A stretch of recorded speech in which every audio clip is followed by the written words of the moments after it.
అయ్యప్ప మాల ఎందుకు వేసుకుంటారు? మాల వేసుకున్న తర్వాత ఏ పనులు చేయాలి, ఏ పనులు చెయ్యకూడదు? శబరిమలకు వెళ్లేటప్పుడు ఏ పనులు చెయ్యాలి, అవి ఎందుకు చెయ్యాలి? 18 బంగారు మెట్లు ఉన్నాయి కదా, ఆ మెట్లు ఎందుకు కట్టించారు? ప్రతి ఒక్క మెట్టులో ఒక దేవుడు ఉంటారు అని మీకు తెలుసా? ఇవన్నీ ఈ రోజు వీడియోలో చెబుతాము. ప్రతి అయ్యప్ప భక్తుడు చూడాల్సిన వీడియో ఇది. అయ్యప్ప స్వామి మహిషిని హతమార్చిన తరువాత అయ్యప్ప తనను పెంచిన తండ్రి రాజశేఖరుడితో ఇలా అంటాడు, ఇప్పుడు నేను వదిలే ఈ బాణం ఎక్కడ పడుతుందో అక్కడ నాకు ఒక ఆలయం కట్టివ్వండి అని బాణం వేయగా అది వెళ్లి శబరిమలలో పడుతుంది. రాజశేఖరుడు చాలా కష్టపడి అక్కడ ఆలయాన్ని నిర్మించాడు. రాజశేఖరుడికి ఒక రోజు అయ్యప్ప స్వామి కలలోకి వచ్చి, నా ఆలయంలో జీవిత తత్వాలను వివరించే విధంగా 18 మెట్లను నిర్మించు అని చెబుతాడు. రాజశేఖరుడు అయ్యప్ప చెప్పినట్లే అయ్యప్పను దర్శనం చేసుకోవాలి అంటే ఈ మెట్లు ఎక్కి వచ్చే విధంగా 18 బంగారం మెట్లను నిర్మించాడు. ఈ పవిత్రమైన మెట్లు 18 కొండలకు, 18 మంది దేవతలకు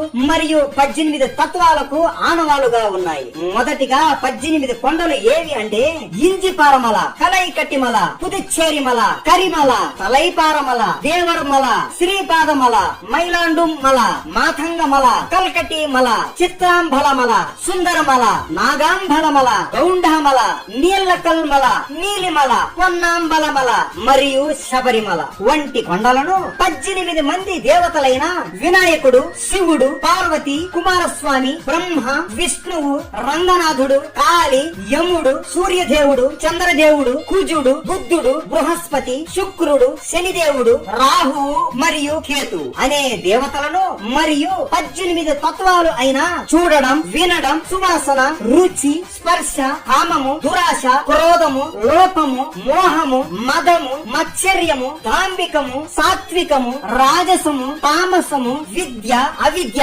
వంటి గుణాలను తెలియచెప్పే విధముగా ఈ 18 మెట్లను నిర్మించడం జరిగింది. మీరు ఎప్పుడు ఈ మెట్లు ఎక్కినా కూడా ఈ విషయం మదిలో పెట్టుకోండి. మీరు అయ్యప్పను దర్శించుకోవడానికే కాదు, ఇంతమంది దేవుళ్ళని, ఇన్ని కొండలని దర్శించుకొని ఆ తరువాతనే అయ్యప్పను దర్శించుకుంటున్నారు. అప్పటిలో ఆలయ నిర్మాణం పూర్తి అయిపోయింది. కానీ అయ్యప్ప విగ్రహాన్ని ఎలా నిర్మించాలో అని రాజశేఖరుడు ఆలోచనలో పడిపోతాడు. అప్పుడు సాక్షాత్తు విష్ణువు అవతారమైన ఆ పరశురాముడే చేతుల్లో అయ్యప్ప విగ్రహాన్ని పట్టుకుని గుడి లోపలికి వచ్చేస్తాడు. ఆ విగ్రహం చూడటానికి ఎంతో అందంగా ఉంది. ఆ దివ్యమైన విగ్రహాన్ని పరశురాముడు తన చేతులతో మకర సంక్రాంతి దినమైనటువంటి శుభదినాన కృష్ణపక్షం పంచమి తిథి ఉత్తర నక్షత్ర శుభదినాన మన భుజ అయ్యప్పను ప్రతిష్ఠించారు. ఆ రోజు నుండి ప్రతి సంవత్సరం మకర సంక్రాంతి రోజు అయ్యప్ప తన భక్తులకు దర్శనం ఇచ్చి పరిపాలిస్తున్నాడు. అప్పుడు అయ్యప్ప అక్కడ నుండి నేను చెప్పిన నియమాలు అన్ని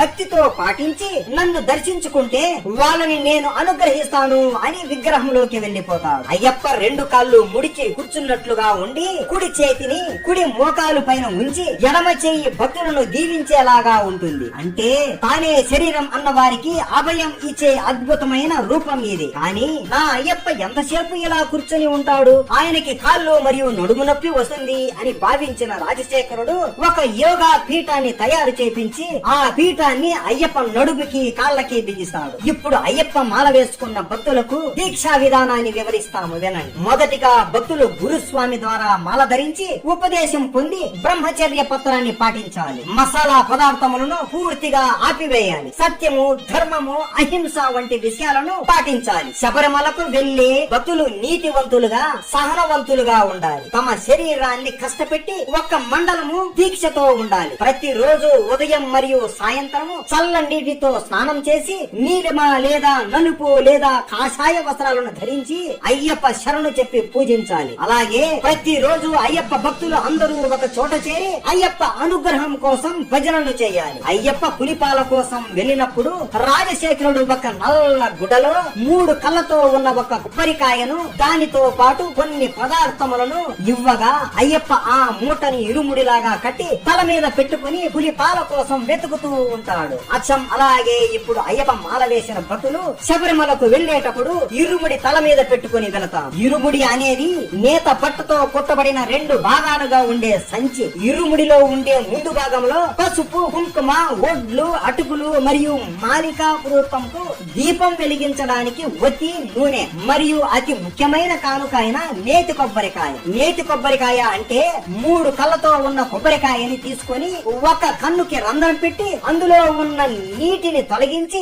స్వచ్ఛమైన నేతితో నింపిన కొబ్బరికాయని నేతి కొబ్బరికాయ అని అంటారు. ఈ కొబ్బరికాయ శివుడిని మరియు మోహినిని గుర్తు చేస్తుంది. ఎలా అంటే కొబ్బరికాయకు 3 కళ్ళు ఉంటాయి కాబట్టి ఆ కొబ్బరికాయను శివుడిలా భావిస్తారు. లోపల ఉండే నేతిని మోహినిలా భావిస్తారు. తన తల్లిదండ్రులను గుర్తు చేసే ఈ ప్రసాదం అంటే అయ్యప్పకి చాలా ఇష్టం. ఇరుముడిలో ఉండే వెనుక భాగంలో పసుపు, బియ్యము, పప్పు, బెల్లం వంటి పదార్థములు ఉంటాయి. ఈ ఇరుముడిని తల మీద పెట్టుకుని అడవి మార్గంలో వెళతారు. మధ్యలో ఆకలి వేస్తే ఈ పదార్థములతో ఆహారం చేసుకుని తింటారు. ప్రయాణంలో కొద్దిగా ఇరుముడిలో ఉన్న పదార్థములు తగ్గుతున్నట్టు వాళ్ళ అహంకారం కూడా తొలగిపోవాలి అని అయ్యప్ప భావిస్తాడు. అలా ప్రయాణం మొదలు పెట్టిన భక్తులు అందరూ ఎరుమెలే అనే చోట అందరూ కలుస్తారు. ఎరుమెలేని శబరిమలకు ప్రవేశ ద్వారం అని చెప్పుకుంటారు. ఇక్కడే అయ్యప్పకు మిత్రుడైన వావర స్వామి మస్జిద్ ఉంది. భక్తులు అందరూ వావర స్వామికి నమస్కరించి విభూది తీసుకుంటారు. ఈ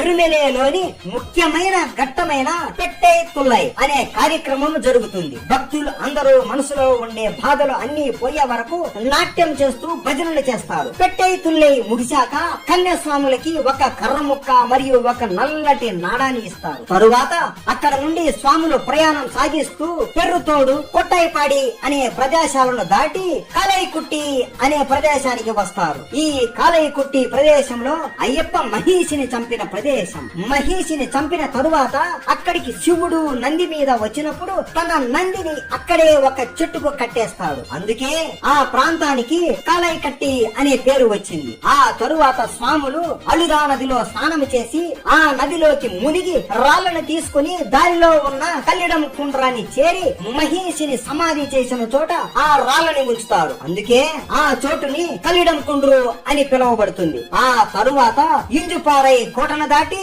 ఉడుంబారై కోటలో శ్రీ భోగనాథుని పూజించి విభూది అనే భస్మాన్ని తీసుకుంటారు. తరువాత శబరిమలకు వెళ్లే దారిలో పవిత్ర నది అయిన పంబా నదిలో స్నానం చేస్తారు. ఈ నదిలో స్నానం చేస్తే అప్పటి వరకు జీవితంలో చేసిన పాపాలు అన్ని తొలగిపోతాయి అని స్వాములు భావిస్తారు. ఆ తరువాత వినాయకుడిని పూజించి శబరిమల పైకి యాత్రకు ప్రారంభిస్తారు. అప్పాచి మెట్టు దాటి ఆ తరువాత నీలిమలని చేరుకుంటారు. ఆ తరువాత శబరి పీఠాన్ని దాటి మహిషముఖి కోసమే సరంకుత్తి అనే చోట ఉన్న మర్రి చెట్టుకి కన్యస్వాములు తీసుకువెళ్లిన కర్ర ముక్కని గుచ్చి నల్లటి దారాన్ని కట్టి నమస్కరిస్తారు. ఇలా ఎందుకు చేస్తారు అంటే అయ్యప్ప లీలావతికి ఒక మాట ఇస్తాడు.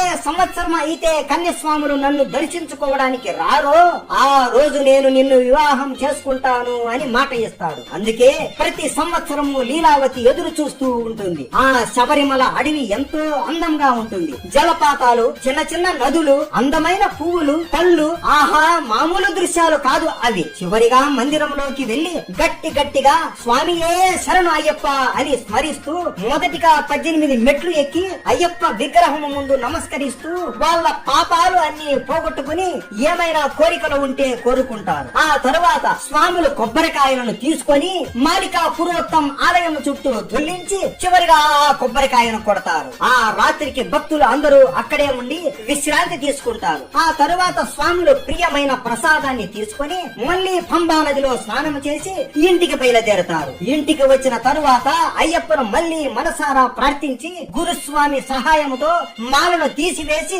దీక్షను ముగిస్తారు. ఈ రోజు మీకు తెలియని విషయాలు తెలుసుకున్నారు అని భావిస్తున్నాము. ఆడవాళ్లు శబరిమలకు ఎందుకు వెళ్ళకూడదు తెలుసుకోవాలి అంటే చెప్పండి, దాని మీద కూడా వీడియో చేస్తాము. మన అయ్యప్ప స్వామి భక్తుల కోసం ఎంతో కష్టపడి ఈ వీడియో చేశాము. మీ సపోర్ట్ మాకు కావాలి. అందరూ లైక్ చేసి సబ్స్క్రైబ్ చేసి షేర్ చేయండి. స్వామియే శరణమయ్యప్ప.